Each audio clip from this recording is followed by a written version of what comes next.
This episode is brought to you by the Slash and Cast Podcast Network. Learn more at slashandcast.net. There are legends around here. Who died in G fucking King of the Zombies? Even if only in their own minds. Forgotten, but not yet dead. I want to play a game. Some have tried to stop them, but they keep coming back. Don't let the door hit you in the ass on the way out. Coming to entertain you. They are the Crystal Lake Soldiers.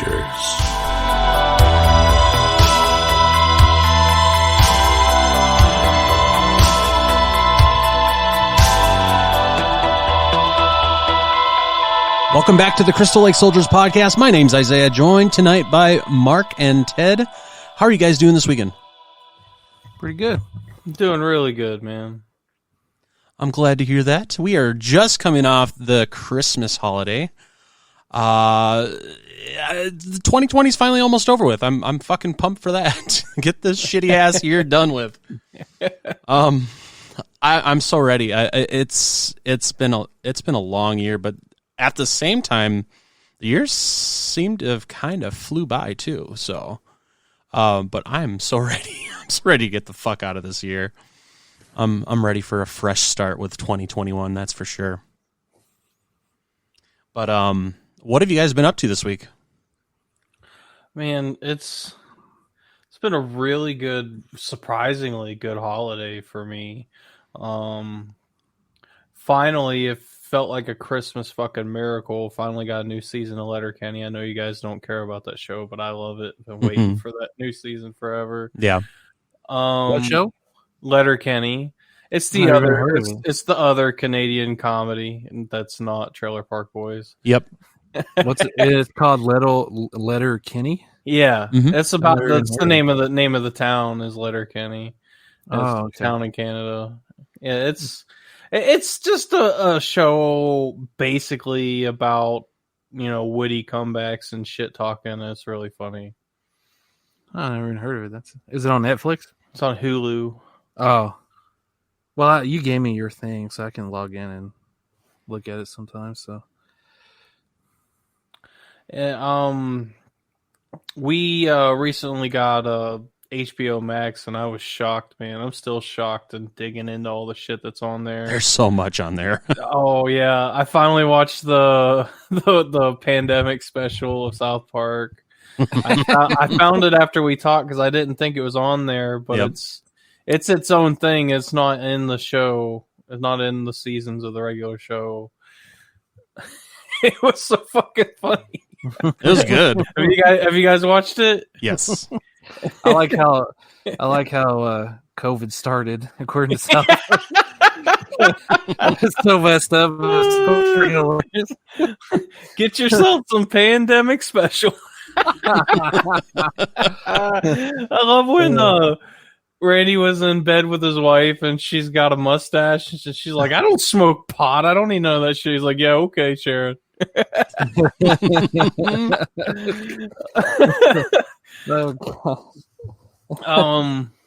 We started watching Lovecraft Country on HBO Max.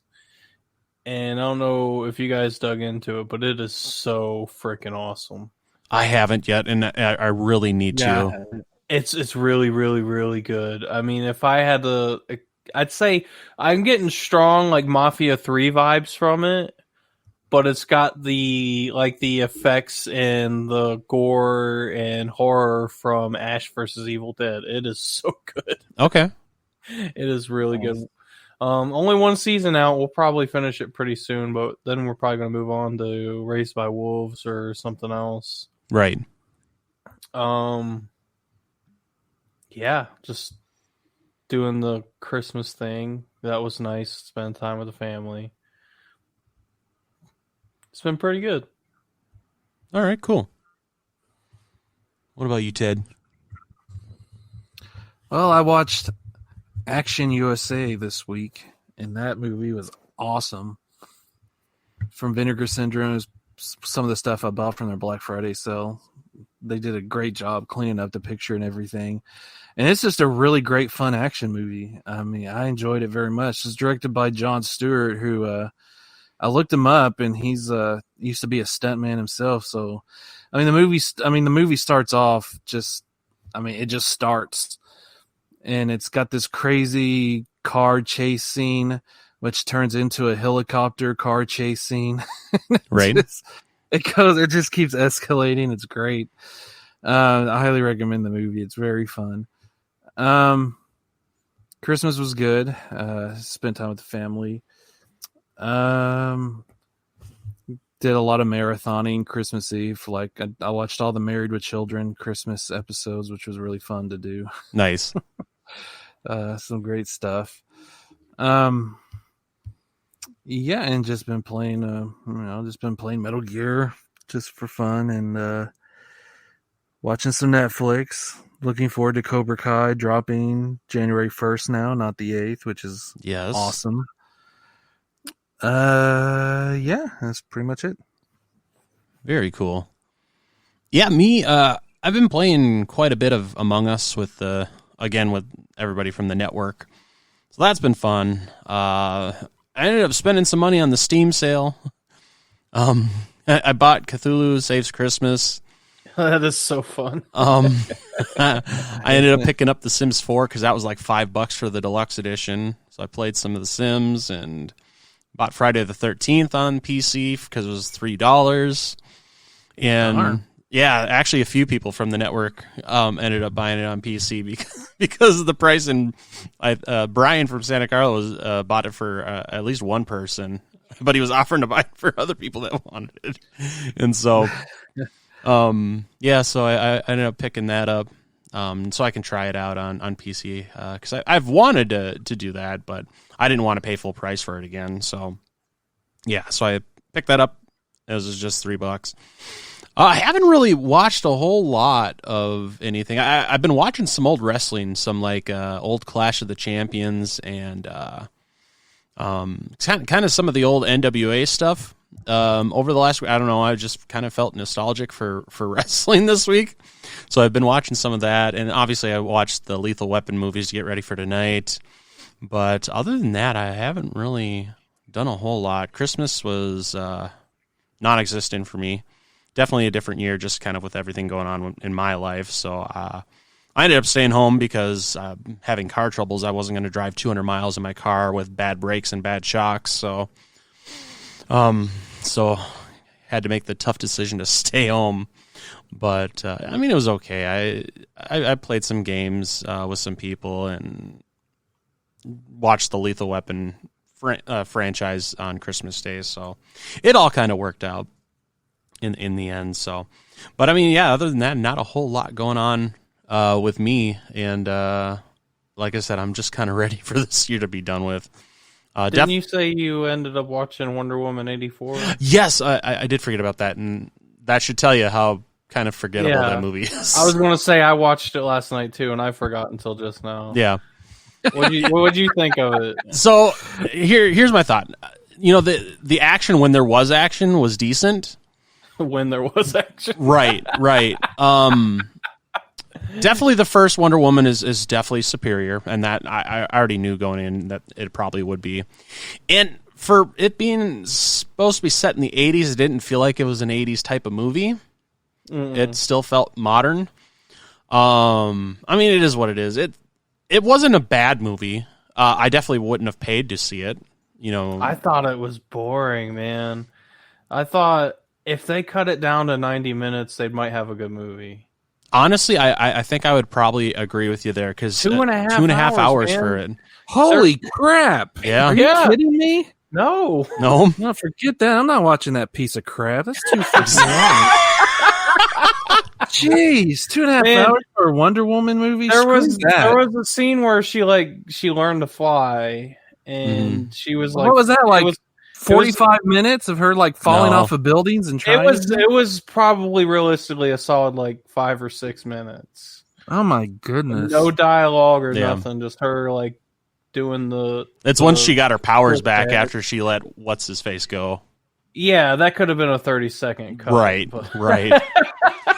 But yeah, so I mean, overall, it's not a bad movie, but it's not a good movie either. It's very too mediocre. far stretched out, man. It's too stretched out. The writing isn't that good in it, in my opinion. I'm sure people are gonna love it, and that's fine. That sounds like a movie that can suck my butthole. I'm not watching. Jesus. The action scene in the mall in the beginning was really cool. That was fun. That was a lot of fun. My biggest gripe with it is, they have Kristen Wiig as the cheetah, and she felt like kind of an afterthought that she was just kind of thrown in the movie, And so she wasn't the main antagonist throughout the entire movie? She wasn't. No. Of course, like freaking DC. I can't do anything right. And gosh. Yeah, I watched that WandaVision trailer, and it looks like it looks like it's going through like different time periods, and each time period actually felt like the time period. So if what you are saying is true, DC can't do anything right. Freaking A. I mean, it seems like the only thing DC's really ever gotten right is Batman, for the most part, minus the two Schumacher movies, which, I mean, Batman Forever's the animated decent. stuff's pretty solid. Even all the standalone stuff, that's where they've been shining for a long time. Their live action stuff is just up and down, up and down. When it goes down, I mean, it goes freaking down to like dinosaur bones. That's how. Right. But yeah, I would say about 75 to 80% of the Batman stuff has always been good. Superman's very hit and miss. I mean, I will be honest. I do like the newer Superman movies with Man of Steel and Batman v Superman. I do like those. Yeah, I hated Man of Steel, but I liked Batman v Superman though.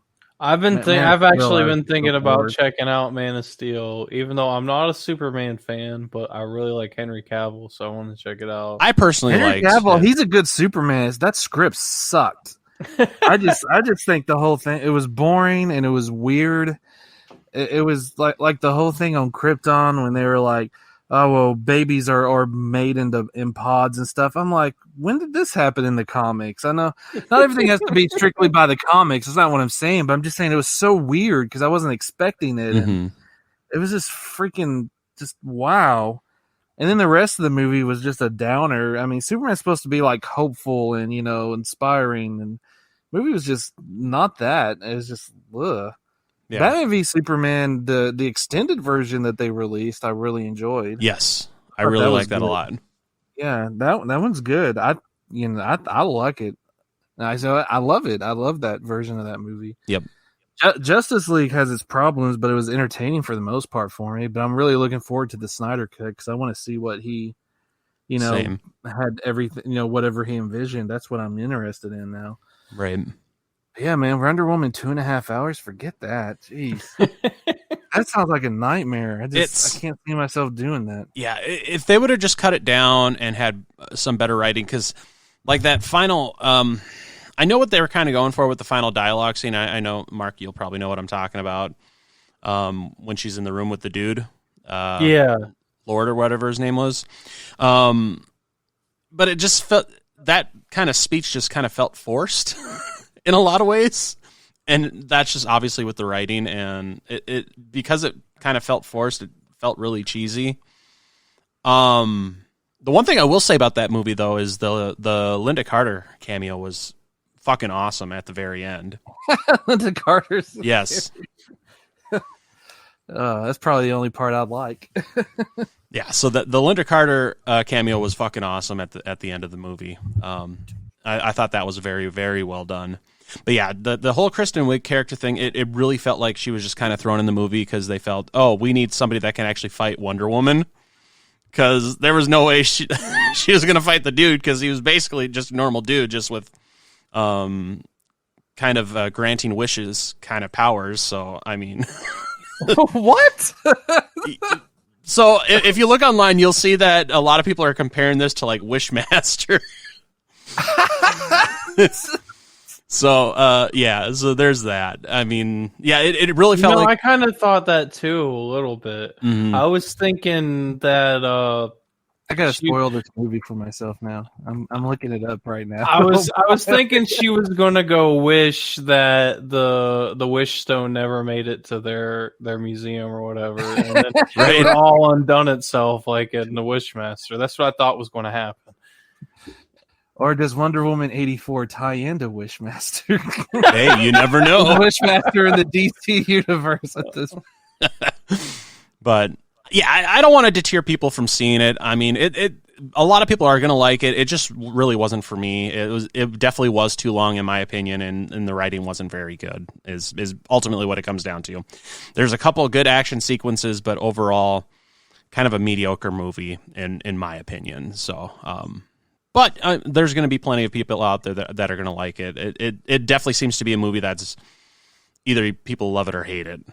Just from what I've seen, the reactions online. So it is what it is. Max Lord is the villain. Okay. Yeah.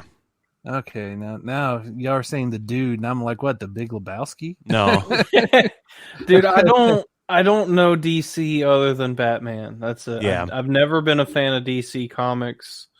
same. The closest I've gotten to getting into any of the other ones is the Flash, and I never really got into that one either. Right. I always thought the Flash was kind of cool, but I never read any of the shit. Yeah. Man, this movie looks like a piece of crap. I'm just reading the plot. I don't give a crap about it. So he uses this to accidentally bring back Steve Trevor. I'm like, I don't care. Mm. Yeah, I'm not watching it. I don't give a crap. Thank you guys for saving me 2.5 hours. Like, why? See, this is what this show is good for. Right. God. Warning me and everybody else for stuff like. Of course, I'm kind of like done with comic book movies. I'm tired. I kind of am at that point too. I've been at like that point for over everywhere. a year, man. Yeah, everywhere you turn around, it's always something as a comic book movie. I just don't care anymore. Yeah. Like I'm still gonna watch Black Widow just because the action looks great. I'll watch anything Spider-Man because I love Spider-Man. Yeah, but that's really about it. I mean, if they ever do another Batman that's not the new one or whatever, what the fuck was that other guy's? The Twilight guy. No, I was thinking of the guy before him. I can't think of his name. Christian Bale. No, after him. Oh, Ben Affleck. Ben Affleck. Ben Affleck. Yeah, anyone that's not the Twilight guy or Ben Affleck, I might check it out. But other than that, I'm pretty much done. Just Spider-Man. Like with the Marvel movies, my whole thing again was just I know they're leading up to Thanos. I was like, I got to keep it up just so I can see Thanos on the big screen tearing crap up and doing what he did. And I was not disappointed by those two Avenger movies. Endgame was like a perfect ending, essentially, too. Yeah. So I'm just like, I can just leave it there. But Black Widow looks like it has great action. I was interested in Thor, but the more and more I hear about it, the more crappy it sounds. And the same thing with Doctor Strange, which at first they were like, yeah, it's going to be like a horror film. And I'm like, oh, crap, I'm down with that. But then they came out and they're like, well, it's not a horror film. I'm like, you already lost me then because that was like my peak interest. Are you talking about the New Mutants? No. The new Doctor Strange. Doctor Strange. The New Mutants was good, man. I liked it. I haven't seen that yet, but I want to check it out. But Doctor Strange 2, they're like, yeah, we're going to make it more like a horror movie. It's going to be dealing with whatever it is that they said. The multiverse or whatever. Multiverse and all this stuff, but it was supposed to... They said it was like supposed to be a horror film, kind of. And then they came out and said, well, it's not actually going to be like a horror film. I'm like, you just killed my interest because I love the first Doctor Strange movie. I'm done. I'm tired. It's the Marvel stuff. I'm just done with it all. They've deluded themselves. That's why I feel. I knew it would happen. That's why I just wanted to make it to Thanos. Yeah, that's what happens when you come out with 2 or 3 movies every year and tie them all together. It's like, man, I just don't care anymore. Yeah. I agree. It's just bullcrap to keep up with, and I don't feel like it. I hear you 100%. I am right there with you. I am still excited for Black Widow. I've always liked Black Widow. So and maybe the Suicide Squad because James Gunn is doing that one. Right. That one sounds interesting. It looked good. Yeah. So don't they have what's his face in it? The oh gosh, into my brain. What's his face really narrows it down. Yeah, I know. I like these King Shark. That's it. Yeah. Okay. King Shark's Yep. in it. Yeah, I'm looking forward to that. See how they're going to pull that off. And I like how he's using like non-mainstream villains for this, like Polka Dot Man, stuff like that, which is great. So I'm looking forward to stuff like that. Same. I think it'll be good. I think it'll be really good. Well, let's take a look at just a little bit of news here before we get into reviewing the Lethal Weapon franchise tonight. So we kind of talked about it a little bit already, but Cobra Kai changed its release date from the 8th of January to January 1st. So New Year's Day, you can fucking binge watch this whole show. I'm looking forward to it. That's all I'm doing on New Year's Day is watching season 3 because I want to just I'm binge it. torn because usually I watch movies on New Year's Day, and I'm like, do I want to stop my tradition, or should I just watch Cobra Kai on the 2nd? Well, Ted, if you watch them all concurrently, all back to back, it's kind of like watching a movie. It is. True, but I watch multiple movies, so. But it's like multiple movies because they're an hour episodes. So you like watch 4 movies. Well, they did say season 3 episodes were going to be the longest, also. Oh, I'm still binge watching that whole day for it. Oh, I'm looking forward to it, but I'm just like, I might wait till Saturday. Don't do it. Just do it. I want to watch Martial Law 1 and 2 on New Year's. I'll probably spread it out personally. Yeah. I Or gotta maybe watch like Cynthia 2 Rothrock. episodes a night or something. I won't be able to do it. I gotta watch Cynthia Rothrock kick the crap out of people on New Year's Day. There you go.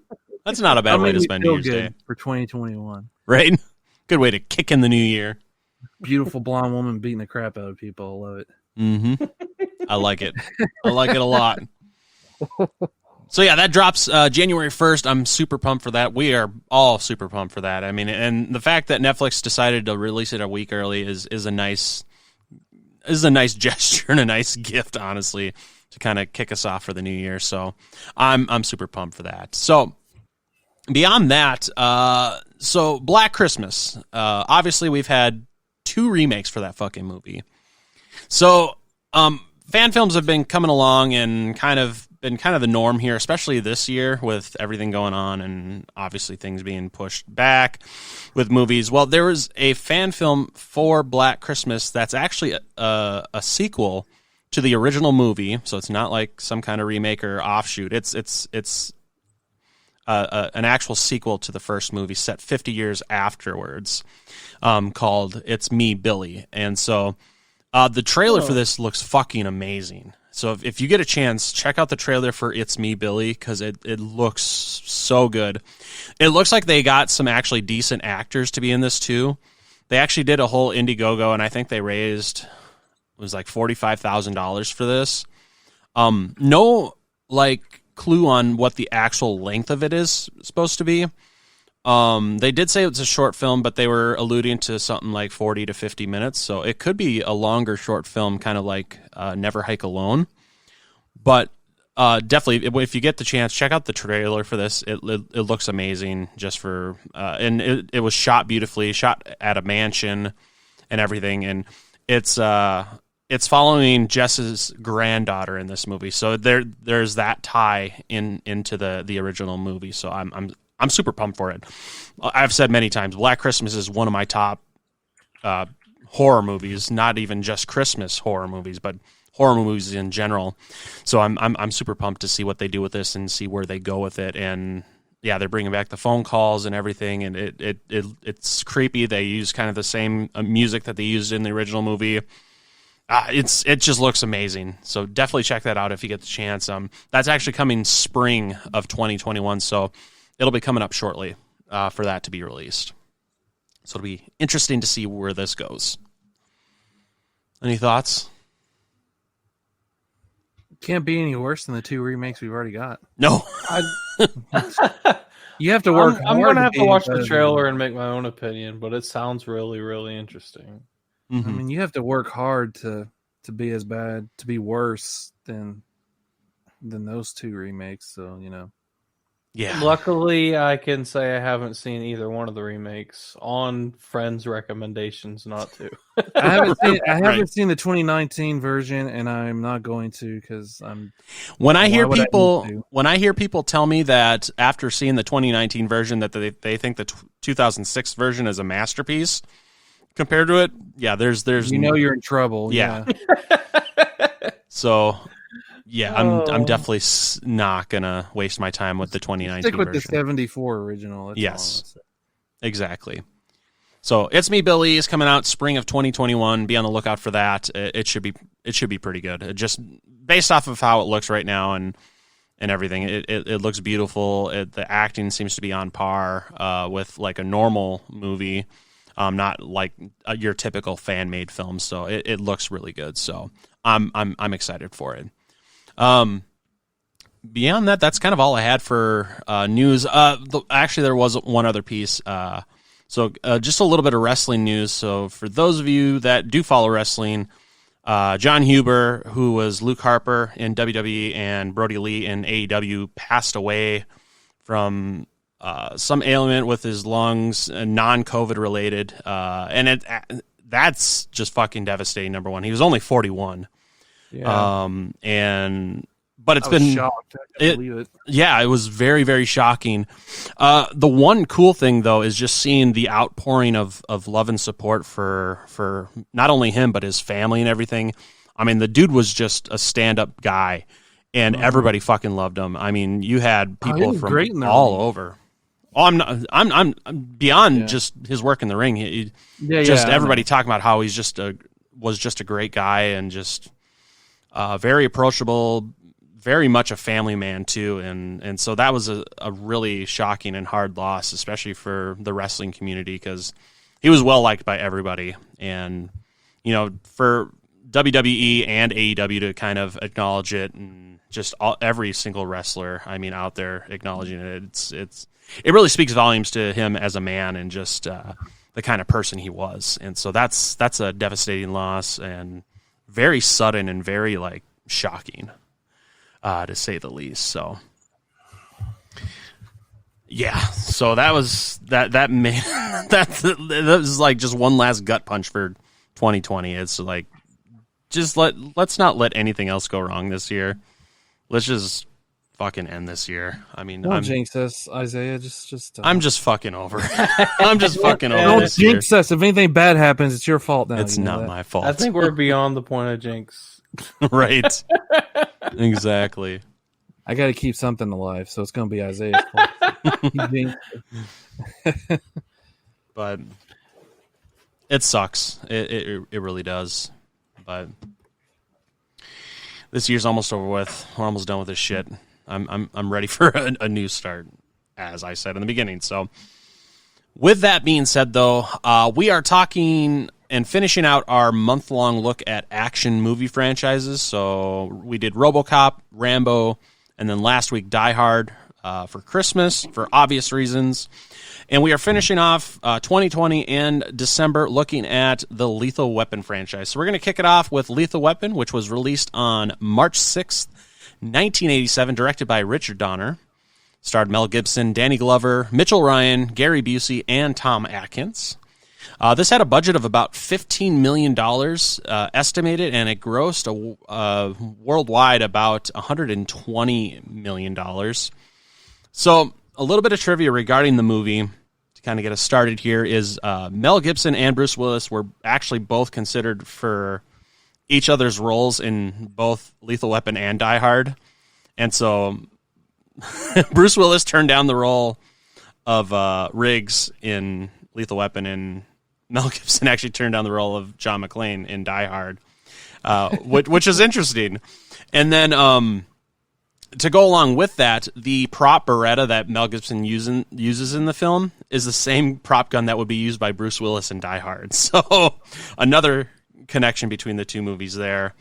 And then Jackie Swanson, who was the girl that died at the beginning after jumping off the balcony, she actually did that stunt herself. And what they did was the stunt was done using an airbag covered with a life-size painting of the kind of the driveway and the cars in the foreground, so it blended into the scene to make it look real. And so they did that so that when the editor was editing the film, he could edit it so that they could hold that shot just as she makes contact with the airbag or the car, quote unquote, to make it have a little bit more realism. So I thought that was kind of interesting that they did that that way. Yeah, that's cool. So, but you know, I think with the whole Bruce Willis and Mel Gibson thing, I don't think it would have worked with Bruce Willis as Riggs, but it probably would have worked as Mel Gibson as John McClane. Yeah, I could have see that. The franchise probably wouldn't have gotten where it went, but I think it would have worked. Mm.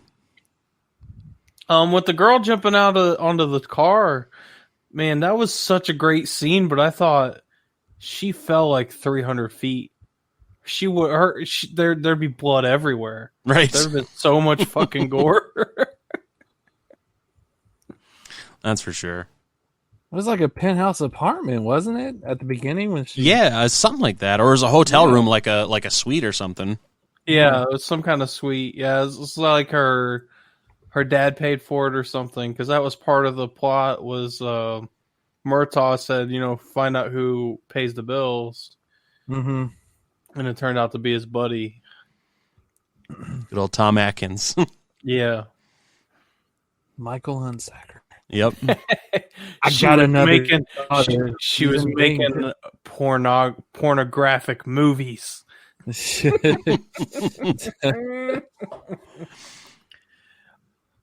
I love when Murtaugh meets Riggs in this movie. Yes. Because he looks like just a bum off the street, and he's sitting there just fiddling around. He pulls out the gun, and Murtaugh's like, gun! He freaks out. Meet your new partner. I'm too old for this. Murtaugh just celebrated his 50th birthday. That's always classic. At the beginning, when he's in the bathtub, his daughter's like, "Oh, look, you got gray in your beard or something like that." So he dyes his beard and shaves. Shaves and everything. I'm like, how close of a family when you celebrate your dad's birthday while he's in the bathtub? Right? That'd be a little weird, but it is what it is. The one comes into play in Lethal Weapon 3. Yeah. Yeah. That's like how it ends. Mm-hmm. Can we just talk about, just for a second, about how young Gary Busey looks in this fucking movie? I know, I said the same fucking thing. I was like, holy shit, he is young in this movie. Can we talk about how crazy he is as Mr. Joshua, just letting him put the lighter on his arm and he just stands there and takes it? I'm just like, oh my goodness, dude, nuts. Mr. Joshua, please. God, he was a psychopath in this movie. It was great. He was a great villain. Oh, he was. And the only thing that I thought was off about him, but it was towards the end, and it was at the point that he was already like shook to his core from the long fight. It seemed like, for this special forces badass cream of the crop mercenary, he sure sprays and prays a lot. Doesn't like calculate his shots very well. Right. But yeah. But he's going up against Riggs, who was also special forces. Yeah. Mm-hmm. And man, Mel Gibson just sells the crazy batshit out there cop that's also really fucking smart and funny as fuck. Come on, man. Let's just go. My boss is down there watching us. Let's just the jumper. You want to jump? Fine. Let's jump. I love when he was right off me. He's crazy. He tried to kill me. He's in the car with Murtaugh, and Murtaugh's like, I'm being punished. God hates me. That's what it is. And Riggs is like, just hate him back. It works for me. Which again, that goes back to that comes back again in Lethal Weapon 3. Yeah. Yep. And he's like, He's like, God did that to me. He's like, no, God won't do that to me. He did that to you. He was like, I know exactly. Right. Just Yeah, at the end of the movie, that was great. The chemistry between Danny Glover and Mel Gibson in these movies is just fantastic. It's absolutely perfect. I mean, you believe that relationship grows into a true friendship. I mean, it's believable. I mean, all the crap they go through together. What I love a lot about their dynamic is it's not all just because Riggs is like into the martial arts and he's physically fit and he's a young guy, but he's not pulling all the weight. Murtaugh's pulling his own weight. Yeah, and you see him like at points in the movie because he's always in this loose suit and you think he's like just some flabby old man, but man, he's packing some heat himself. He ain't no slouch. Mm-hmm. He can fucking scrap just as well as Riggs is, or Riggs can. Yeah. Agreed. Can we talk about the little kids they have to interrogate after the house blows up? Yes. Don't tell them your name. That was like the damn Little Rascals. Kids wearing like 3D glasses or something. Yes. It's so good. What was he wearing? It was paint. Paint? Like a tattoo? A tattoo like Pie Pie? No, not like Pie Pie. Okay. Riggs is like calling it APB, Big Yellow Bird. Oh, man. So the meter wasn't due to be checked for another 6 months. That was pretty good. Gosh, that's a Special Forces tattoo. I like how... I don't know which... Go ahead. I was just going to say, what I really like with this movie is like how it can be super funny and just super like over the top, but then at the same time, it can get super serious with like when they would do the shots with Riggs in his trailer and whatnot, and him like contemplating like offing himself just because of everything that's happened to him with him losing his wife and everything. Yeah. You have that whole scene with him with, loading the gun and putting it into his head and then in his mouth and then him not being able to pull the trigger. And then, sorry, go ahead. I'll go when you're finished. Sorry. I was just gonna say after that, with like Murtaugh like really pushing him, like wondering if he's gonna like try to kill himself and possibly cost him his life because of his recklessness and just kind of that whole dynamic between the two. He was pulling that trigger too, and Murtaugh stopped him. He's like, "You really aren't trying to pull a pension scheme. Yeah, not trying to get a crazy pension. Yeah, you really are crazy." I didn't like Singular as a movie by itself. That whole scene with him like being suicidal and him being crazy. There wasn't like a whole lot of explanation as to why and what happened to his wife. You don't get that till the next movie. That's something that I didn't really care for personally. I can see. Oh, you didn't like that connection? No, I mean in the first movie, I didn't. It's like the way they played out his suicidal tendencies seemed like it wasn't relevant to the movie without an explanation. Oh, I see what you're saying. I get where you're coming from with that. Yeah. It would have been nice to have a little bit more of an explanation, but yeah. I loved the way they did it in the second one, and I thought it was great. Yeah, definitely. There was something I was going to... I forgot what I was going to say. Here's something I've always wondered.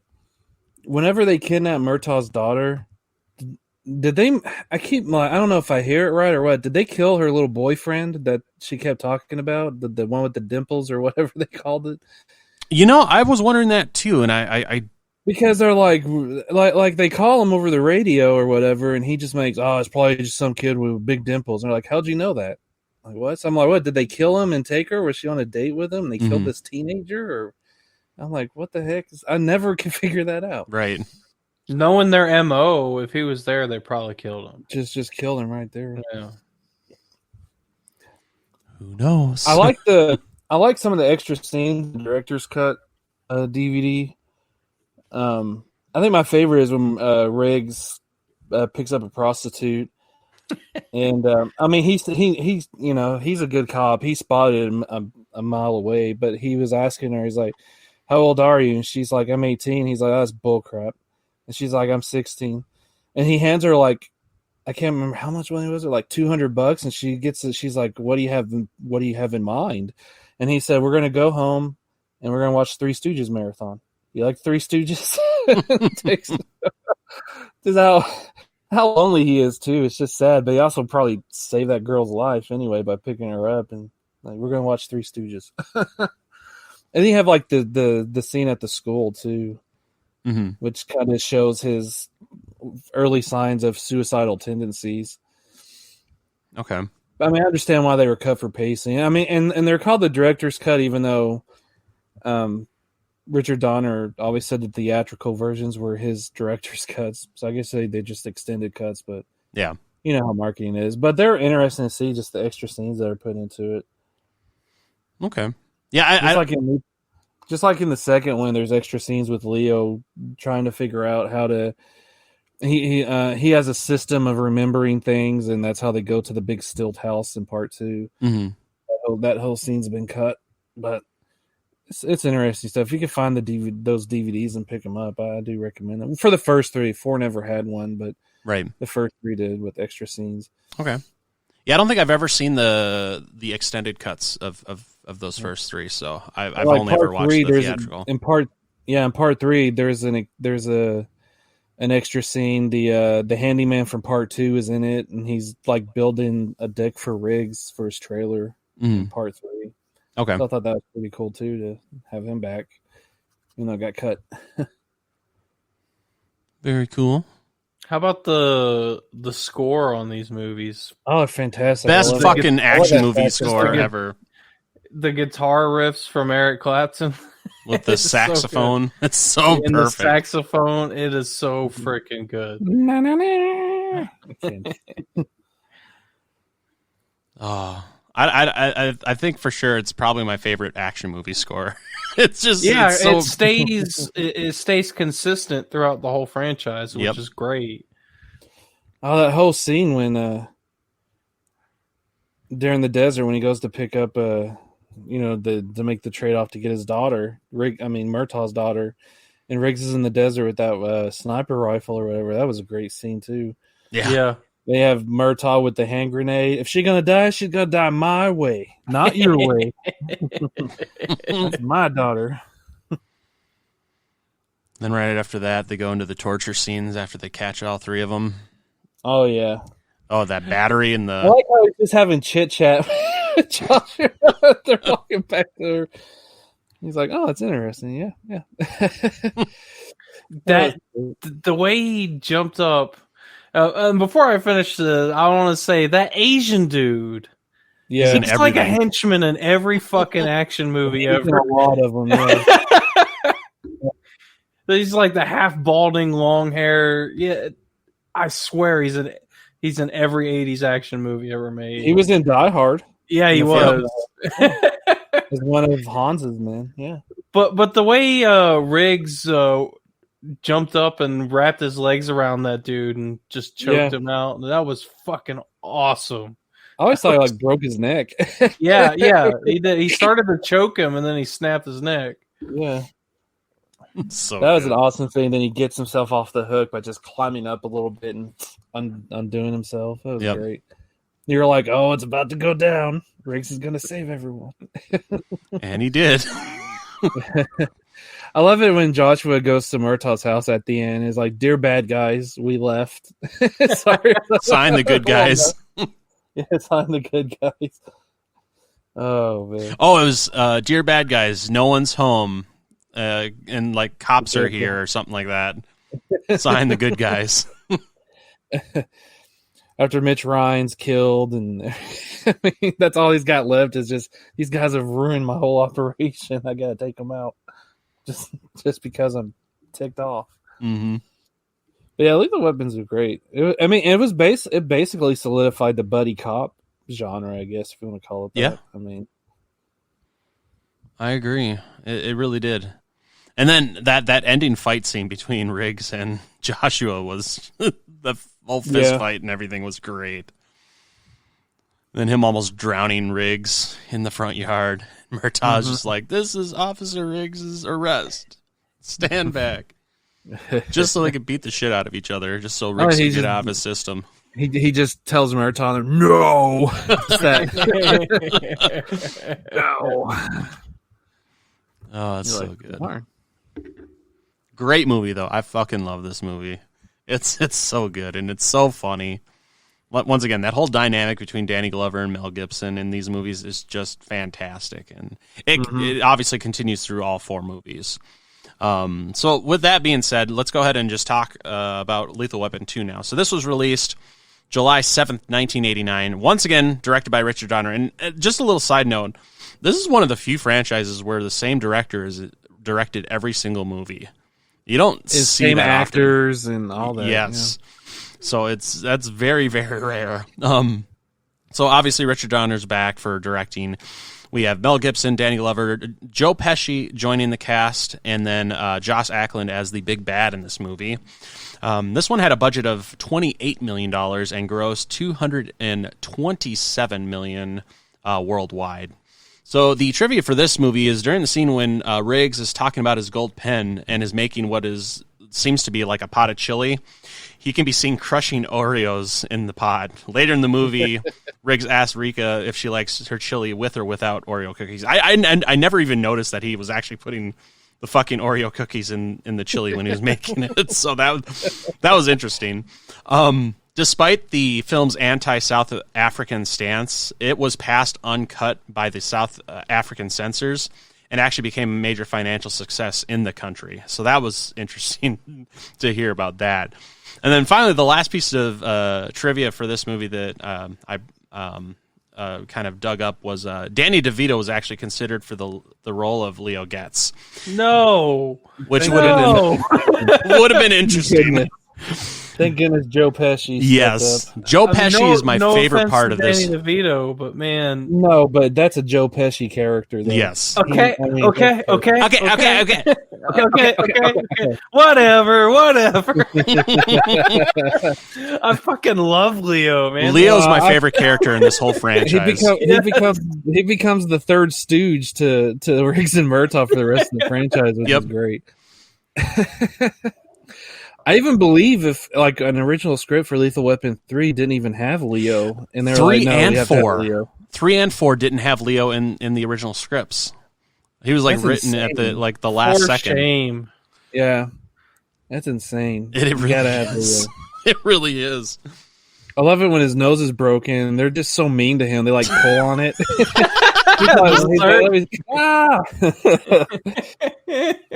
When they have to protect him, they first get to the hotel room and they're just like, "No, you're sleeping over." They're taking like the big master bedroom in the suite.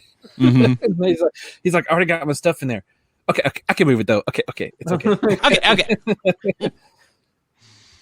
Guys, it's okay. It's just room service. That's a freaking hitman coming for you, you dummy. They all fall out of the window into the pool. And then they're like, "What did you do?" Exactly. Why do you have to be under protection? The money laundering and that whole thing. Mm-hmm. Oh man. That opening Leo's chase a scene great character. with this movie was pretty good too, where they're going after the two cars and they find the gold in the trunk and whatnot. Yeah, it just starts the plot off right away. That's what's great. Yep. And I that's thought that was pretty hilarious too, because it's Murtaugh's wife's new car. It gets completely picked up throughout the entire movie. Just gets worse and worse as the movie goes along. He's like, "Let me hear you. I'll drive it." Like Riggs is running, and Murtaugh pulls up. Riggs, get your slow butt in here. Later, when they were driving around, he told Leo to stay in the car, and Leo's like, "You want me to stay in the car? It's cold. I don't have a door." Riggs, you're the reason there's no door. And then it's the recurring gag. The F you in the whatever. Each movie is different. F you in the drive-through. F you in the hospital. F you on the cell phone rates. Joe Pesci has some of the best. You know why rants they in don't these care? movies. They know people don't check, and you know why? Because they F you at the drive-through. You're half an effing mile away for even realizing it's a shut up. Okay. Okay. I really liked Dean Norris as the main villain in this, as the whole plot of the diplomatic immunity, so they can't touch him and they got to go around it. Dean Norris. That was his name, wasn't it? No, Joss Ackland was. Dean Norris was one of the regular detectives. He's one of the detectives that gets blown up. Oh, Yeah, right. he's having the I got the poker name game. swapped in my head. It's an old bald guy. Yeah. I was thinking the whole movie. I was thinking The Mighty Ducks man is the villain in this movie. Yep. I was thinking Bill and Ted's Bogus or Excellent Adventure. Denomalous, yeah. Yeah.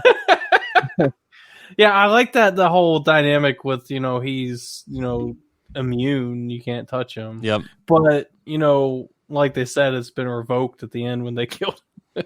That it has its limits. Here's a tidbit too. It's in the extended version is Murtaugh's little head movement that he does before he kills Arjun at the end. Mm-hmm.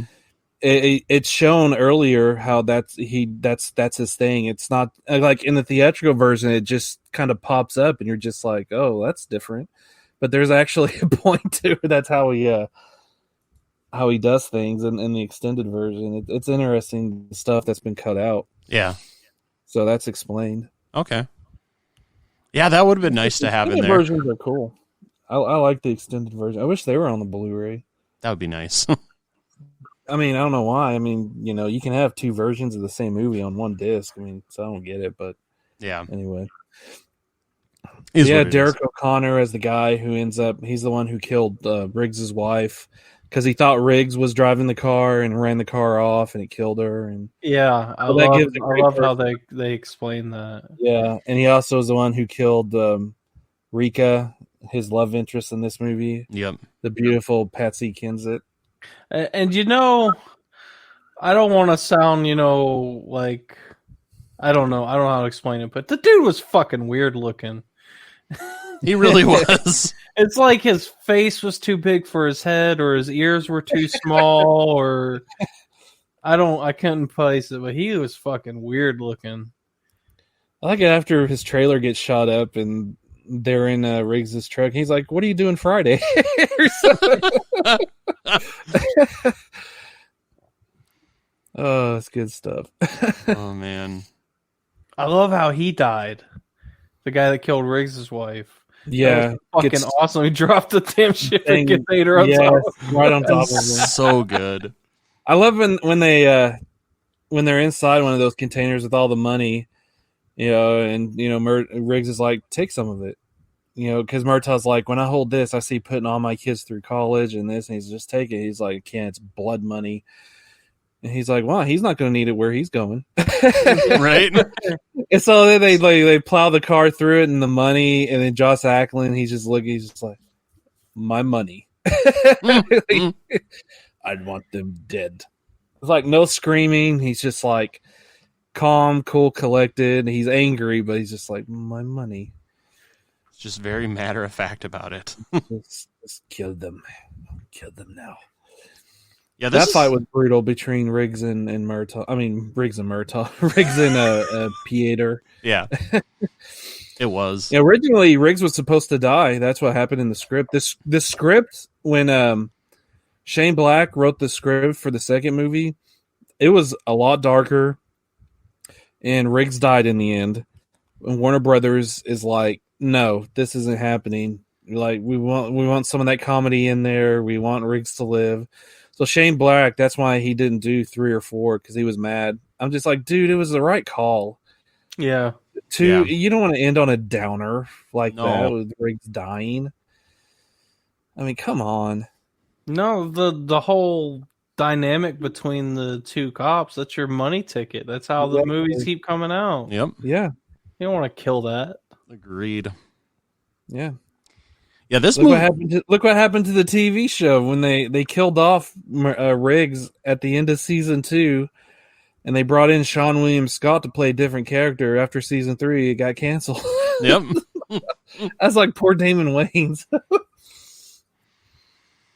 I haven't even ever seen the show, so I haven't either. I just read about it because I remember it coming out, and I was like, "Oh, Damon Wayans, that'll be interesting." But it just kind of like I just never sat down and watched it, and then I just never heard anything about it. I looked it up, and I'm like, "Yeah, it was canceled after 3 seasons." They killed off Riggs in season 2 because the actor was difficult. I don't know what exactly entailed, but he was warned many times or something about his behavior or something. I don't know. So they fired him, they killed his character off, essentially fired him. And I'm like, well, yeah, there you go. You just killed the dynamic of who's supposed to be that's the core of Lethal Weapon is Riggs and Murtaugh. He killed him off.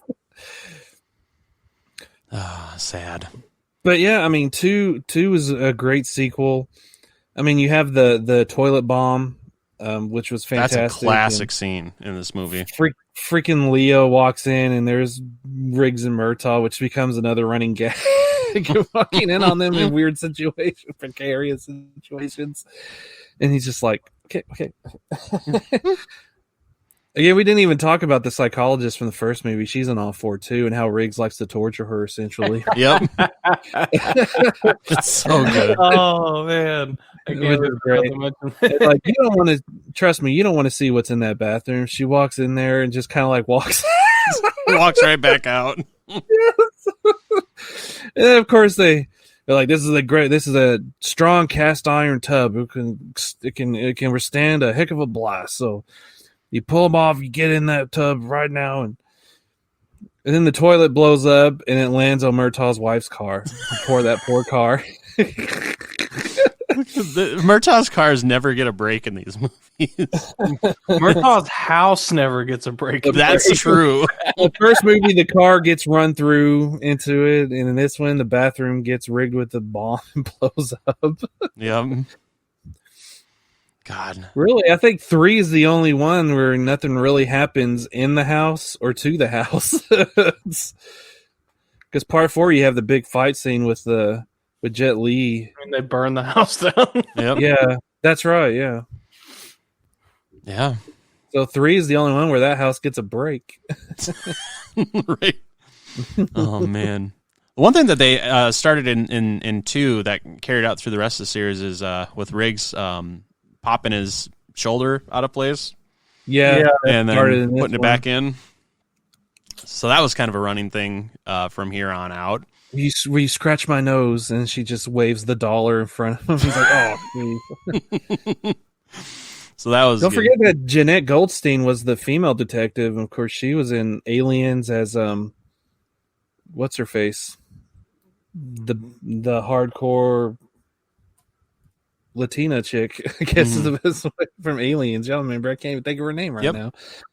But and of course, she was John Connor's foster mom in T2, and yep.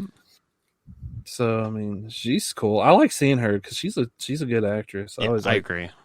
Seeing her on screen.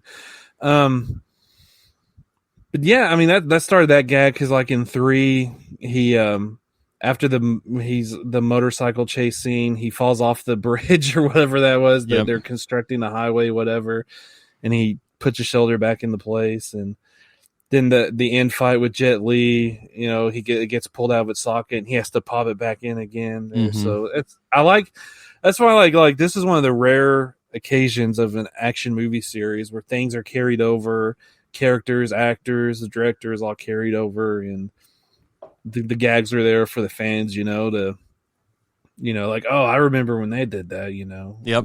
In part 2, so they're doing it in part 3 or. So, but yeah, I mean, Lethal Weapon 2, it's a great sequel. I mean, no fatigue there. I mean, it was fantastic from beginning to end. It's perfectly paced. Perfectly it really paced. Was. And you have the condom tree on Murtaugh's desk. Which was hilarious. That whole scene with she's in that commercial and he's like getting all excited. He turns into it's a commercial for condoms. We do. And he's like covering his young daughter's eyes. She's like, Daddy, we all know about this. What? Yeah, in school. They teach us in what? Do you hear this, Trish? he was in the hotel room with Leo, and Leo was like, hold on, we can't go yet. I love this commercial. You gotta see it. This girl's so hot. Makes me want to buy rubbers. Say that. She makes me want to buy rubbers. The guy that's working on the new addition on his house, I liked it. Makes me want to buy rubbers.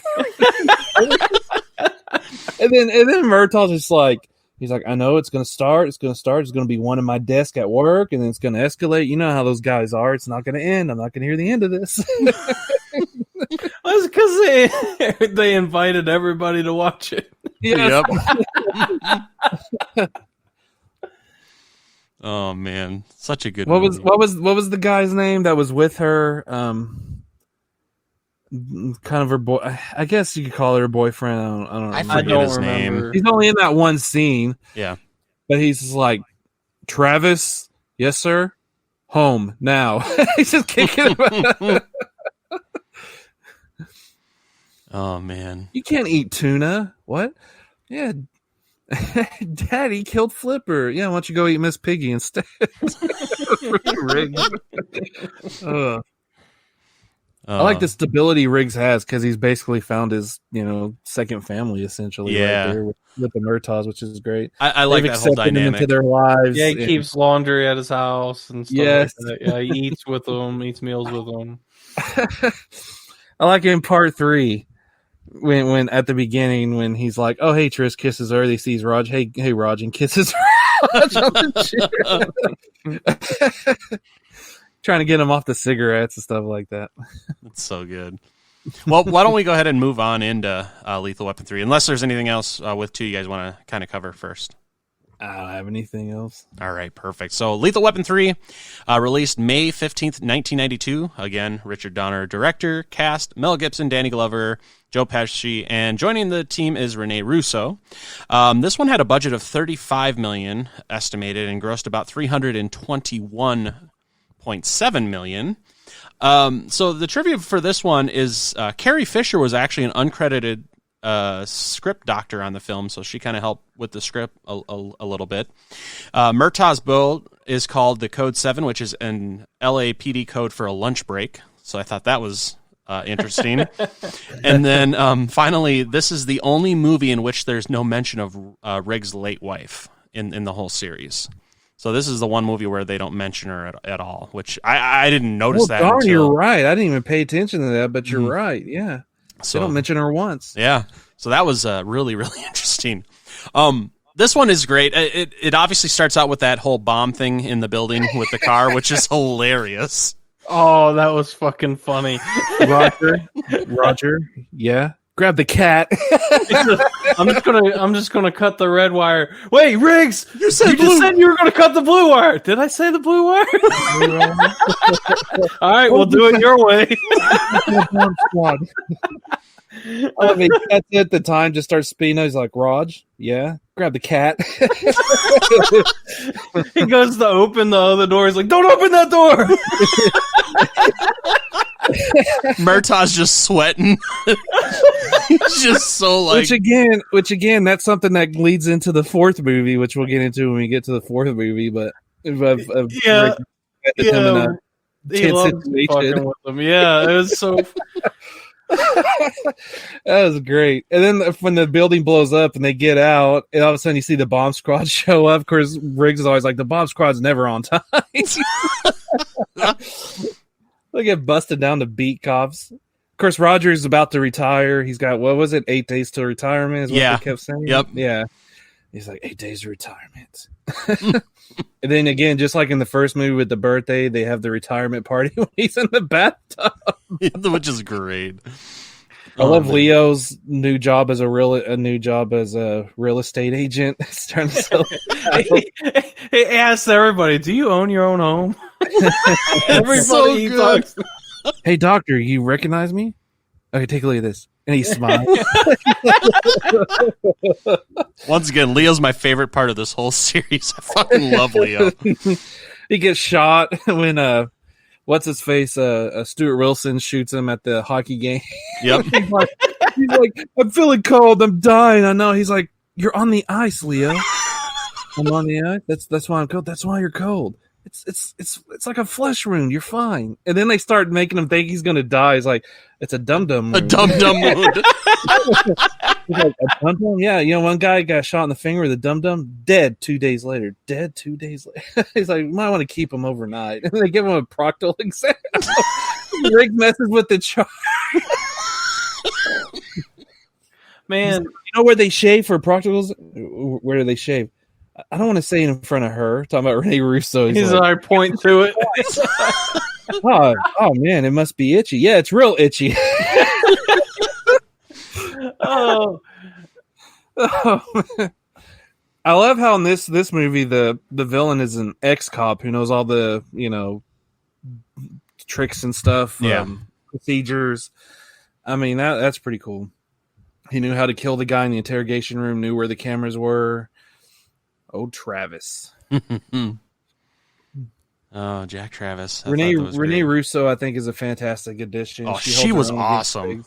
She's a great love interest for Riggs. Yeah, they had such great chemistry. I love when they were going back and forth, showing each other's scars. Yeah, I love how because Murtaugh ends up killing that kid who was friends with his son, even though it's not his fault because they were getting shot at. But I love it when Riggs goes to talk to him, and then Riggs is like, "I do have a problem. What? I think I slept with somebody I shouldn't have." Murtaugh's like, "Son of a!" I think he's talking about his daughter. He's like, "Why'd you hit me?" He's like, "You freaking, you slept with my daughter." He's like, "What? Yeah, you slept with Rianne." No, I didn't. He's like, "What? I slept with Lorna." Or no, he said I slept with Sergeant Cole. Sergeant Cole from Traffic? No! Sergeant Cole's a dude. Internal Affairs, Lorna. He's like, oh. I love the scene with the Rottweiler with the biscuits. That is so funny and so good. And I love that in the next movie you see that he still has it. Yeah, and in this movie, the extended version, Riggs's other dog is in it also. Okay. Nice. Yeah, so I mean he's in part 4 also, which you see. The same dog, Sam, but the extended version has a scene with that dog in it too. It's just cut out for whatever reason. Right. And like I said earlier, the builder, the construction guy from part 2 has a small role in it where he's building a deck for Riggs at his trailer, which is cool to just see him back. For sure. Yeah, this movie is great too. The one nice thing with the Lethal Weapon movies is they're very consistent. Yes. Which is so good, and it's so well done how consistent that they actually are with these movies. I mean, that's where that could be where there's kind of a down point for say the Rambo franchise or Die Hard is the consistency isn't quite there. I mean, as much as I love the Rambo series and the Die Hard series, I gotta give it up for Lethal Weapon just with the consistency and keeping things very not just with the characters, but just with the action. Also, the action doesn't get over the top all of a sudden.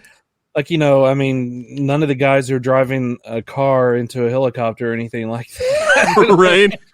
Or anything real crazy like that, which I don't have a problem with. It's just it's the consistency.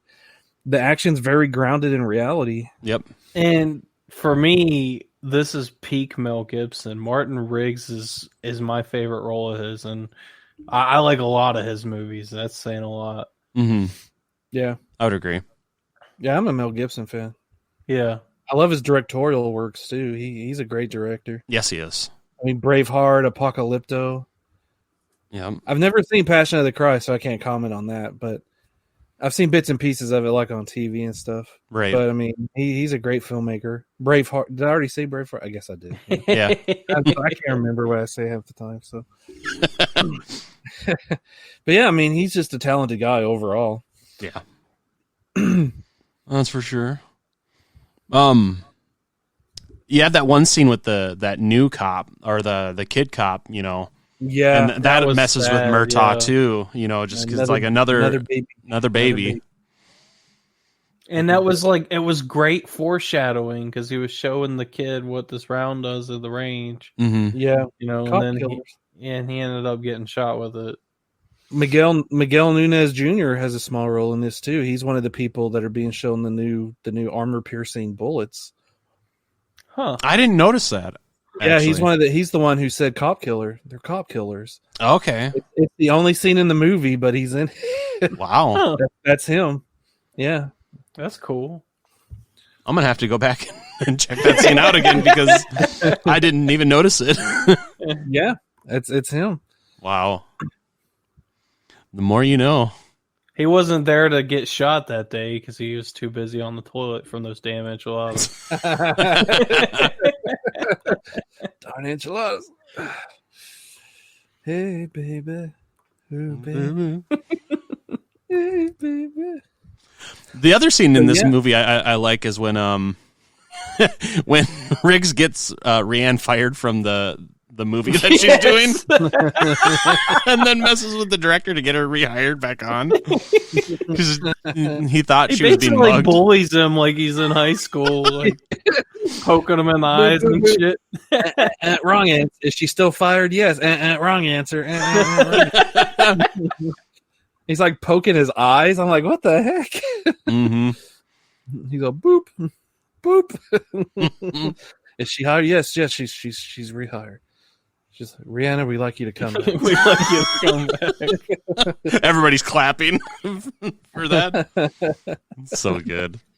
I love that scene. That was great when he thought, the guy was really, taking this woman hostage. And she's like, did you believe it? Did you really think I was in trouble? What about his parking tickets? Like, I don't put them in the glove compartment anymore. Oh, you don't? That's good. No, it's filled up. I just throw it in the back now. That's so good. Oh man. You want to get busted? That whole Yeah, end I mean, fight scene too was really good too. Yeah. At the development. Yeah. And The whole everything. thing's burning down. Mhm. Oh, Travis, your little home family neighborhood edition that's built on blood. I like the way he started siphoning the gas and trailing all the gas through all the houses so he could destroy everything because fuck this guy. Yep. Yeah. I loved it. And it wasn't necessary. It was just to fuck this guy. I'm gonna tear down everything he's built. Yeah. Yeah. I like it when he's in that tractor trying to run Riggs over, and then he shoots him with the armor-piercing bullets. They go through the tractor and hit Travis, and Travis is like, "Go to hell, Riggs." And Riggs looks at us as you first. Push the lever and lets it keep going to destroy the thing where everything burns down. Lorna's the smart one out of everybody. Wears 2 bulletproof vests for when she gets shot by the cop killer. I love that because they made you think that she died because every woman that's been with Riggs has died. So Mhm. Die, but she lived. yeah, and it was great. It's so because they were so good together. I mean, Yeah. whatever you say about the German chick in the second movie, she was fine, but they didn't have this. Lorna's perfect for Riggs. That's the whole. Yeah, Yep. exactly. The chemistry is just Yeah. off the charts with those two. I love it when she's at the end, she's in the ambulance, and they're about to take her. He's like, you don't do something stupid like that. You grow old with someone and stuff like. Mhm.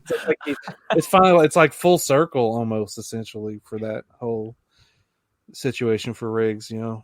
I love when they were in, I think it was like an auto shop or something, and he had Murtaugh with him and her, and he just said, "Hold on, watch this, this is amazing."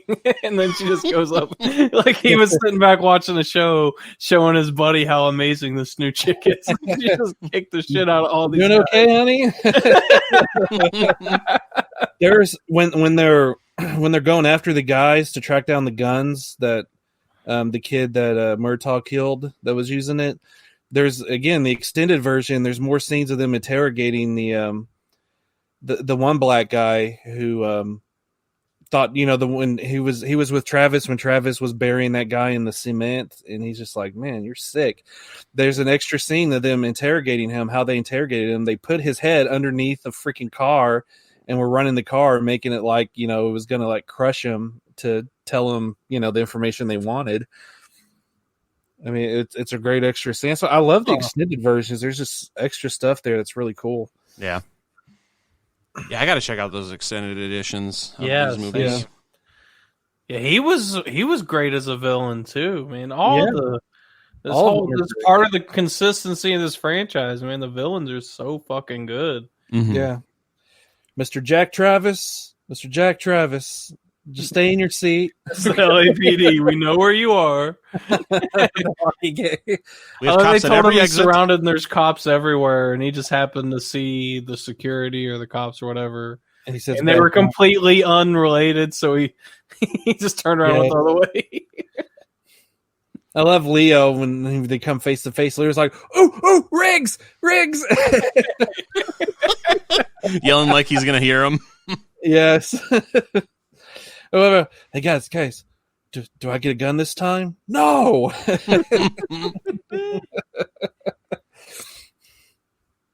Oh, it's so good. Then the whole movie ends with, the bathtub scene and Murtaugh telling his family, I don't think I can retire. Yeah. And then Leo comes in. It's like, Leo's I like, found hey, a where's buyer. Riggs? And he's like, well, I'll tell you what, you owe me for 4 shot out tires. When they shot his tires out, he's like, fine, if I don't come with y'all won't let me ride with you, I'll just follow you in my car. And they shoot his tires out. Yep. He's like, you got termites, baby. What termites? What? Oh, Leo's great in this movie. He is. He's great in Talking all about three. his new hairdo is like bleach blonde with the earring. Got the earring, yeah. He's like, don't let the earring fool you. Don't be earring fool you, baby. There's a guy I know at a party. Somebody brought a monkey over because the monkey knocked over the punch bowl.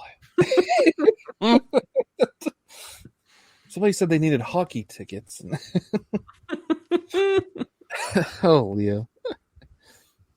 I don't think Leo the- Weapon 3 is a freaking winner. Yeah. I don't think this franchise would have been the same without Joe Pesci in it. No, It might not have even lasted as long, to be honest with you. Yeah. He added that spark to it. He's the comedic relief, yeah. Yeah, he's the comedic relief. They're the freaking straight men, Yep. and he's the comic. And it's a totally different character than what Joe Pesci normally does. Yep. Yeah. It's kind of that lovable buffoon in this movie. It just works so well. Okay.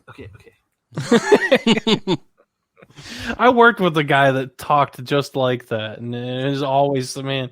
Every time I talked to him, I wanted to go watch one of the Lethal Weapon movies. He's like, every sentence he ended was okay. Oh man! Any final thoughts regarding 3 here? It's awesome. Yeah, It is awesome. I fucking love this movie. All right. Well, let's go ahead and end it off with Lethal Weapon 4. This was released July 10th, 1998. Once again and finally directed by Richard Donner. You had Mel Gibson, Danny Glover, Joe Pesci, Rene Russo, Jet Li, and Chris Rock. This had a budget of $140 million, which is estimated, and it only made $285 million worldwide. So definitely biggest budget out of all 3, but it obviously went down in revenue worldwide for the final installment. So trivia-wise, this was not only Jet Li's first American-produced movie, it was also the first time he had ever played a villain. Filming started in January, 7 months before the release date. The shoot ended exactly 33 days before the release date. So the editor, in order to meet all the deadlines, had to use a digital editor, which is now commonplace, to edit the movie to get it done in time. And then finally, this is the only Lethal Weapon movie that was only number 1 at the box office its opening weekend. All of the other 3 movies were number 1 3 weeks in a row. It's also the longest out of all four of them. It is. Yes. Yes. Only not by a whole lot, but Not yeah. by a whole lot, but it's still the longest. Yeah. They're all right around 2 hours. Mm-hmm. Okay, so just like with Riggs messing with Murtaugh in part 3 about don't open that door, in this one you have the guy with the flamethrower and he's like, okay, I got this idea. Strip down your boxers and then run out there and cluck like a chicken. What? Just do it. And he does it, and Riggs gets to shoot off the valve, which shoots the guy into a truck or whatever and blows up. Which It's like, was you really fucking thought that awesome. would work, didn't you? No, I just wanted to see if you do it. He's like, nice boxes, by the way. Yeah, go, Riggs. Oh, that's great. Of course, they have the running gag throughout that movie is they have the newspaper clipping. They keep posting it. Even at that one point, because it's Riggs doing it, and at one point, Riggs is like, okay, enough of this. He is your captain now, and you show him respect. As soon as Murtaugh turns, he puts it back up. Everybody's in on the joke. It's great. And the psychiatrist, Stephanie, she's had enough of Riggs at this point. Yeah. When he really wants, this is the point when he really has something like important to talk to her about marrying Lorna. She's just like, well, what is it, Riggs? Oh, marriage? Oh, what? You're going to tell me that you want to marry Murtaugh or yourself? I have had enough of your crap, Riggs. I am a college-educated person. And he's like shocked. Look on his face is like, oh, crap, I pushed her too far. But then he pushes again. Yes, he's like, Stephanie, I'm sorry. I can't get in a relationship with you. And then she's like, I hate you. And she looks at everybody else. What is wrong with you people? Her only scene in the movie, but it's fantastic. It really is. Oh, One thing with this movie is Mel Gibson finally cut his hair. Because in the previous movie, the captain was like, cut your hair. He's like, never. He's like, you know I won't. Or something like Yeah, that. something like that. Hey, Riggs, you see the sign? Yeah, but I don't get an F. No fucking sign. Yeah. I like it. You find out Lorna's pregnant, and so they're going to start their family. I love how Murtaugh's daughter is pregnant by Chris Rock, which he doesn't know until Thinks later Chris on. Rock is gay. Yeah. Of course, Leo's back. This time, Leo is a private detective. Yeah. Private eye. With a gun now. With a gun now. He's like, hey, they're with Chris Rock. Chris Rock's in the back of the police car. He's like, hey, who's the perp? Oh, so you see a black man in a police car, all of a sudden he's a perp. He's like, man, don't get all touchy with me, okay? Okay, German Jews didn't have it so well either, you know.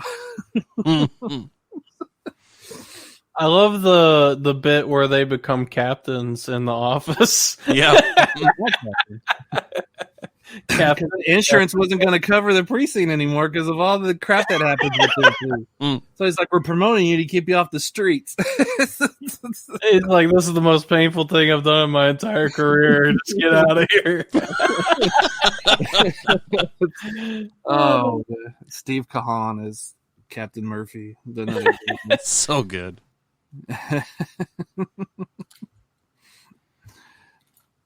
Jet Li, he was so fast that they had to tell him to slow down because his movements couldn't be caught on camera. That's how fast he was back.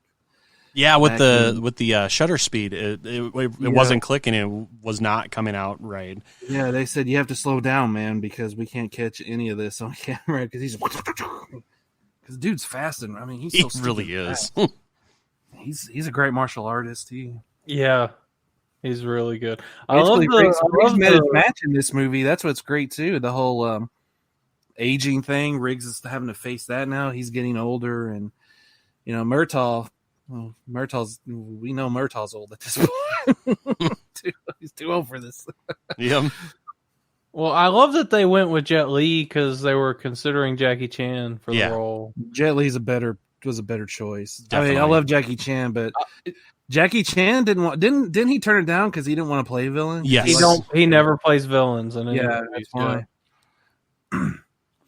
But Yeah, it would have been a completely different performance. Oh, for Absolutely. sure. I love the bit on the boat. They Leo catches the shark. And he's like, aft. What? They can't even understand the boat. He's like, it's in the cabin. On the... Why didn't you just say that? Why didn't you just say that, Roger? All of a sudden, when you're on a boat, everything's going to be effing nautical. That vast, you does. Shut up, Leo. Okay. And when the boat gets sunk and that shark gets loose, it's like, the shark! They're walking away. That poor boat. I will say I was legitimately sad when Jet Li killed Mr. Hong. Yeah. Because he was a good man. He just wanted to take care of his family, trying to get to the States. And darn. Yeah, I didn't give two shits about the old man, but no. It's Chinese, you prick. About the scene where they're in the dentist's office with the laughing gas. That was a great scene. I'm sleeping with my wife's two sisters. Uncle Benny. I told you to trim your eyebrows, Uncle Benny. I love it when they find the dead bodies and Riggs is like, "Oh, you prick," because it covers his face. One last dig at Uncle Benny. Yeah. And Roger, is like, found my gold watch. Just like Mark said, just sad. Yeah, very sad. I like it when him and Murtaugh were bonding and just drinking, what was it, scotch or something, whatever it was. Something, yeah. Yeah. Just watching TV. He's just like, "Oh, sorry." He's like, No, you're fine. Watch TV. Yeah. Jeez, after what you've been through, you freaking deserve it. Right. Jeez. But yeah. I love how after the scene where Jet Li and his thugs get in the fight in the house and then burn it down. And I love how Ping comes to save the day with the little scissors. Mm-hmm. They basically, for the majority of that movie, Riggs and Lorna basically adopted him because he was staying with them. Yeah. Oh, dude, what we talk about when they try to push him in front of that train? How awesome was that? That was a great scene too. Mm-hmm. When they came up behind him and were pushing Riggs's truck onto the track. And so Riggs finally, he puts it in drive and it pulls them instead, the villains, and they get hit by the train. Yep. And then they get hit by the second train. Yes, and that one guy's still alive, but he's so busted up, and then that other train comes and finishes him off. I love that scene. And then Riggs turns into crazy Riggs. He's like Murtaugh, or he's like, "Roger, we're gonna go kill them. We're just gonna kill the bad guys. Let's do it, man. Let's just do it. Kill all the bad guys." He's like, "Yeah, man, you tried to kill your wife, your unborn baby, yourself. I mean, geez, they try to take you all out in one swoop there, man." The other new detectives I like too, the ones that went with them to where the final battle took place. Those guys were pretty cool too. The guy with the beard guy. Yeah, the beard guy and then the other Asian guy. I can't remember their names. Yeah, I'm terrible with names when it comes to this. Well, the one Asian guy was, he was integral to the story because they were stuck on what Uncle Benny Four Fathers meant, yeah. And he knew about the culture, so he was there to help. Mm-hmm. Yeah, because they told him, instead of telling him forefathers, they told him ancestors. He's like, no, you didn't say forefathers, y'all said ancestors. Now he said forefathers, like, man, that's a triad, in China and all this stuff. And it's like, holy crap. And there's all the counterfeit money they're trying to buy so Jet Li can get his brother back. And his brother gets shot. Yeah, because he dodged the bullet and it hit him instead. I love it. Like they're standing there, they're facing each other down, and he's like, it's not worth it, Riggs. He says, "I'm going to be a grandfather. You're going to be a father." And he's like, "Yeah, you're probably right. But this guy, man, he took my gun apart. And how did he do that?" And they're just looking, and Jet Li's just staring at him with that anger and hatred. He's like, Roger finally just realized, like, well, let's go ask him. That was an awesome climactic fight, too. Yes, it was. And then Riggs does the popping his shoulder back in mid-fight and keeps fighting. Yeah. Yep. Talk about the end when they're underneath the water Yeah. Oh my god. Yeah. And then he finds that gun and is able to shoot Jet Li at the end under the water and kills him. But then the concrete falls on top of him and pins him underwater. Roger comes to after being knocked out in the fight. He's like, Riggs, what are you doing? Riggs. And then he just looks at the water and like he knows. And he's like, I hear you, Riggs. I hear you. I'm coming. And then they do the 1, 2, 3 gag underneath the water. And it finally works for once. When they actually go on 3. Who goes on 2? And then the ending of the movie when the babies are being born. First, Riggs is at the grave of his late wife, and then Leo shows up, man, and tells that story about Froggy. That is just a fantastic scene. And it really is. Your heart breaks for him. He's like, man, my father was no picnic, but Froggy was my best friend. He jumped out of my basket, and I ran over him with my tire. And then I like Riggs. He looks up and he's just like, you sent a strange angel, honey, but I got the message. I love when they were at the hospital taking the picture and the captain comes to take their badges and Leo takes the captain badge and wears it. That's so good. I like it when they get that rabbi to marry them. He's like, it won't be official. She just wants to hear the words, rabbi. And so Leo grabs that poor old man's like urine sample. He's like, talk to the hand. And that guy's like, it took me all day to fill that thing. Get back here, you little son of a bitch.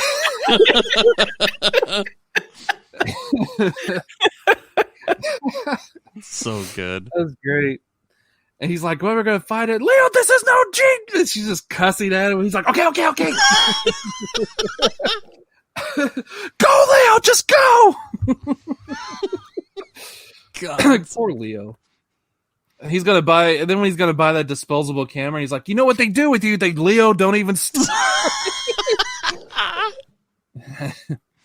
whole it's you gag. It's just, there's never gonna be a Lethal Weapon 5, so this was a perfect end to the franchise. Yeah, it was. I mean, like in the early to mid 2000s, it was talked about they were gonna do a 5, or they were talking about it, and it was gonna be the original plot was for Murtaugh's retired, Riggs is about to retire. But whatever case comes up, he gets Murtaugh to come back out of retirement to help him with this one last case, whatever it was going to be. I was like, man, that would have been cool to see. But yeah, we're never going to get that now. But that 4 is a great way to end it. So it's a great 4 movie franchise, I think. I mean, they end it so perfectly too, with them taking the whole picture of the whole group together and them basically just saying we're family. Yeah, and then the end credits is just the pictures of like cast and crew throughout all the movies, which is a nice coda. It was good. Mm-hmm. Definitely. I don't think you could have ended the series any better than that. Because I know even in like the last 5 years they were talking about making 5 again, and there's just no reason to. There's no reason to. It ended so perfectly. There's no reason to make another movie.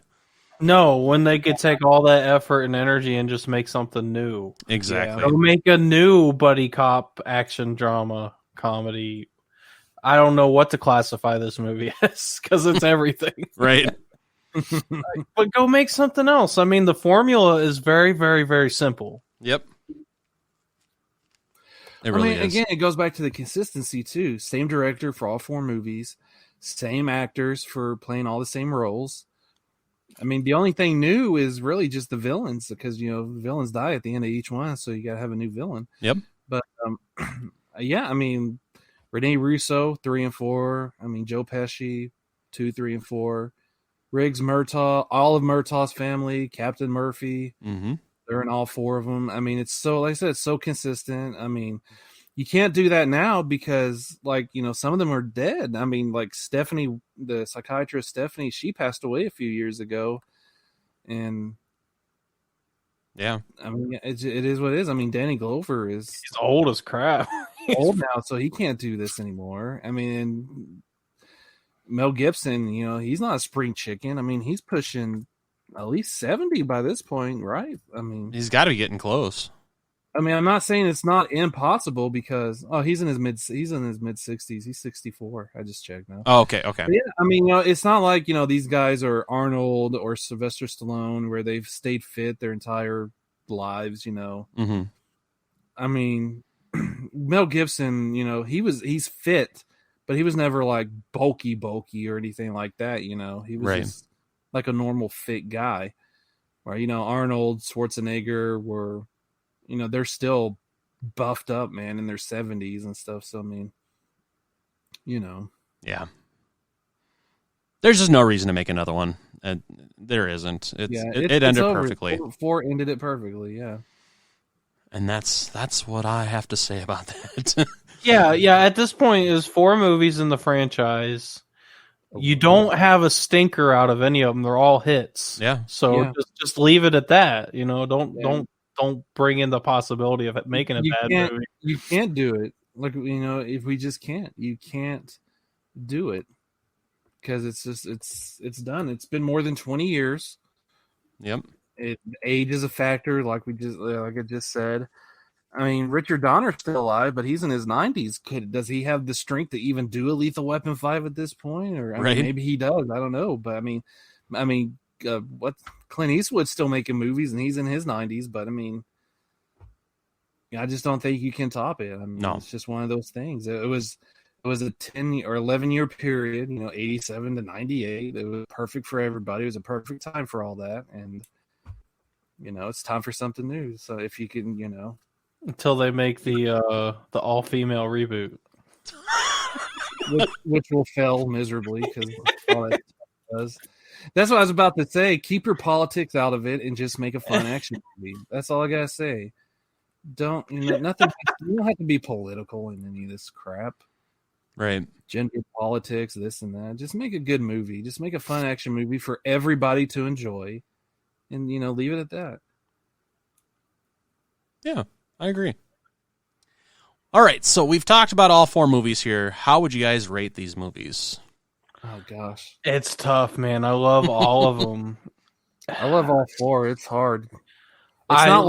It's not like Rambo or Die Hard, where it feels like one long movie. Yeah, yeah. This feels like the same. I mean, I don't know. Yeah, I just have to pick out like individually, like on a microscopic level, what I like. So out of the 4, I can't differentiate between 2 and 3. So those 2 are tied for first place for me. Okay. And then it's 1 and 4, but they're all really, really, really close. Really close. For me, I all week I was thinking about this, and I still don't flipping know because I love them all equally, to be honest with you. Mm-hmm. 4 I actually got to see in the theaters. I remember going with my dad, my sister, and my brother-in-law before him and my sister got married. We all went to the theater and watched it together, and so I was the only one I was able to see in the theater. So I guess I'll put 4 at the top for that. I guess. See, I don't know. 4, like 3 and 2 are the same, and then I guess 1. I mean, this is the hardest list I think I've ever had to do. I'm just winging it at this point because I love them all. So okay, just 4, 3, and 2 the same, and then 1, I guess. Yeah. So for me, I do like. I love them all. It really was one of the hardest lists, especially for this month. 2 and 3 are going to be pretty close. I would probably say 2 is my favorite out of the franchise, followed very, very closely by 3. Obviously, it's mostly because Joe Pesci. Like I said, he's my favorite character in this whole series. So it'd probably go 2, 3, and then 1, and then 4. But they're all so close. It could change from time to time, from when I watch them. But yeah, as of right now, I would probably go 2, 3, 1, 4 for how I would rank them from best to not even worse, just best to not as good. I don't know. They're all fucking great movies. I love all 4 of them. So it definitely was very hard to try to rank these 4. That's for sure. But With that being said, we do hope that you guys have enjoyed this month of us kind of looking at different action franchises. Once again, feel free to let us know what you guys think. You can always reach out to us through our social media. We're on Facebook, Instagram, and Twitter, all at CLS Podcast. We definitely appreciate you guys checking out this week's episode. And for next week, we're going to be kicking off 2021, kind of just talking about what we're looking forward to for 2021 for movie releases and all that. Just kind of looking ahead at the year, kind of as just kind of a broad overview and just talking about kind of what we're looking forward to. Just trying to get some hope, going for this next year, because obviously 2020 has fucked us all, as Joe Pesci probably would have put it. 2020 just fucks you. So I'm super pumped to start the new year and start it off on the right foot and just kind of talking about what we're looking forward to. But we do appreciate you guys checking out this week's episode. And are there any final words of wisdom as we leave? Yes. If you get Johnny Cochran, Chris Rock will kill you. I was going to say, Johnny Cochran, he fight for me. Never kill animals. People are okay, but never animals. There you go. I like that. All right. Well, we will see you guys next week. This episode of the Crystal Lake Soldiers podcast is brought to you by the Slash and Cast Podcast Network. Check us out at www.clspodcast.com or join in the conversation on social media.